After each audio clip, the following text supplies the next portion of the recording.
அண்ணா. வாப்பா உள்ள வா. இல்லைண்ணா, 10,000 பணம் கேட்டிருந்தேன்லண்ணா, அதான் கேட்டு போகலான்னு வந்தேன்.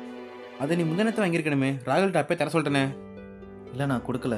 அதனால தான் நேரில் பார்த்து கேட்கலான்னு வந்தேண்ணா. சரிப்பா, நானும் தர வாங்கிட்டு போ. டியூ மட்டும் கரெக்டாக கட்டிடுங்க. சரிண்ணா. சரிப்பா.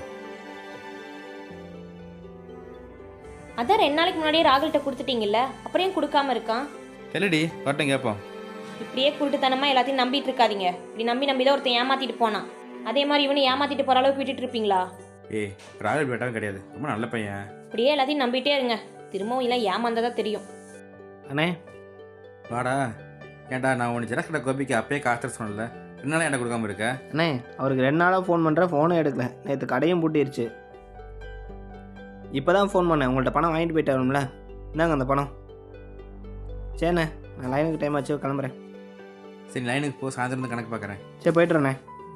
பாத்தியா சாமி, நான் சொன்னல அப்பயே அவனை பற்றி. அவன் 10 ரூபா டீ காசுனா கூட என்னை கேட்டால் செலவு பண்ணுவான். உன்னையும் நான் தப்பு சொல்ல மாட்டேன், ஏன்னா ஏற்கனவே ஒருத்தர் ஏமாற்றிட்டு போயிருக்காங்கல்ல. ஆனால் எல்லோரும் ஒரே மாதிரி இருக்க மாட்டாங்க தான் நான் சொல்ல வரேன்.